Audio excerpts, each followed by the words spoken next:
بسم اللہ الرحمن الرحیم۔ حضرت حلیمہ رضی اللہ تعالیٰ عنہا فرماتی ہیں کہ اس کے بعد ہم رحمت عالم صلی اللہ علیہ وآلہ وسلم کو اپنی گود میں لے کر مکہ مکرمہ سے اپنے گاؤں کی طرف روانہ ہوئے تو میرا وہی خچر اب اس قدر تیز چلنے لگا کہ کسی کی سواری اس کے گرد کو نہیں پہنچتی تھی۔ قافلے کی عورتیں حیران ہو کر مجھ سے کہنے لگیں کہ اے حلیمہ رضی اللہ تعالیٰ عنہا، کیا یہ وہی خچر ہے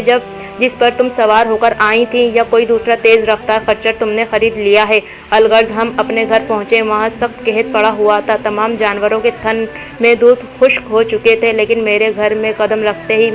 میری بکریوں کے تھن دودھ سے بھر گئے۔ اب روزانہ میری بکریاں جب چراگاہ سے گھر واپس آتی تو ان کے تھن دودھ سے بھرے ہوتے، حالانکہ پوری بستی میں اور کسی کو اپنے جانوروں کا ایک قطرہ دودھ نہیں ملتا تھا۔ میرے قبیلے والوں نے اپنے چرواہوں سے کہا کہ تم لوگ بھی اپنے جانوروں کو اسی جگہ چراؤ جہاں حلیمہ رضی اللہ تعالیٰ عنہا کے جانور چرتے ہیں۔ چنانچہ سب لوگ اس ہی چراگاہ میں اپنے مویشی چرانے لگے جہاں میری بکریاں چرتی تھیں، مگر یہاں تو چراگاہ اور جنگل کا کوئی عمل دخل ہی نہیں تھا۔ یہ تو رحمت عالم صلی اللہ علیہ وآلہ وسلم کی برکات نبوت کا فیض تھا، جس کو میں اور شوہر کے سوا میری قوم کا کوئی شخص نہیں سمجھ سکتا تھا۔ الغرض اس طرح ہر دم ہر قدم پر ہم برابر اپنے آپ صلی اللہ علیہ وآلہ وسلم کی برکتوں کا مشاہدہ کرتے رہے، یہاں تک کہ 2 سال پورے ہو گئے اور میں نے آپ کا دودھ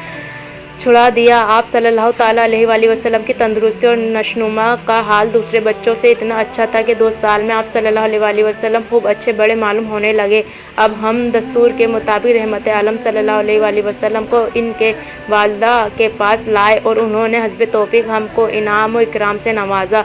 گو قاعدے کے مطابق اب ہمیں رحمت عالم صلی اللہ علیہ وآلہ وسلم کو اپنے پاس رکھنے کا کوئی حق نہیں تھا، مگر آپ صلی اللہ تعالیٰ علیہ وآلہ وسلم کی برکات نبوت کی وجہ سے ایک لمحہ کے لیے بھی ہم کو آپ صلی اللہ تعالیٰ علیہ وآلہ وسلم کی جدائی گوارا نہیں تھی۔ عجیب اتفاق کہ اس سال مکہ معظمہ میں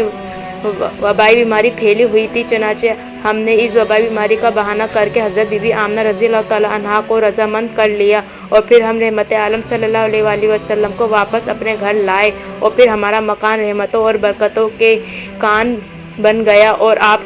ہمارے پاس نہایت خوش و خرم ہو کر رہنے لگے۔ جب آپ صلی اللہ علیہ وآلہ وسلم کچھ بڑے ہوئے تو گھر سے باہر نکلتے اور دوسرے لڑکوں کو کھیلتا ہوا دیکھتے، مگر خود ہمیشہ ہر قسم کے کھیل کود سے علیحدہ رہتے۔ ایک روز مجھ سے کہنے لگے کہ اماں جان، میرے دوسرے بھائی بہن دن بھر نظر نہیں آتے، یہ لوگ ہمیشہ صبح کو اٹھ کر روزانہ کہاں چلے جاتے ہیں؟ میں نے کہا کہ یہ لوگ بکریاں چرانے چلے جاتے ہیں۔ یہ سن کر آپ نے فرمایا، مادر مہربان، آپ مجھے بھی میرے بھائی بہنوں کے ساتھ بھیجا کیجیے۔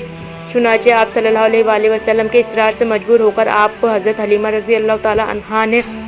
اپنے بچوں کے ساتھ چراگاہ جانے کی اجازت دے دی اور آپ روزانہ جہاں حضرت حلیمہ رضی اللہ تعالیٰ عنہا کی بکریاں چرتی تھیں تشریف لے جاتے رہے اور بکریاں چراگاہوں میں لے جا کر ان کی دیکھ بھال کرنا جو تمام انبیاء اور رسول علیہ الصلوٰۃ والسلام کی سنت ہے، آپ نے اپنے عمل سے بچپن ہی میں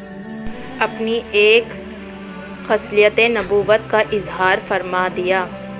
اس کا پارٹ 3 ضرور دیکھیے اور چینل کو سبسکرائب کر دیجیے۔ ویڈیو پسند آئے تو ویڈیو کو لائک اور شیئر ضرور کیجیے۔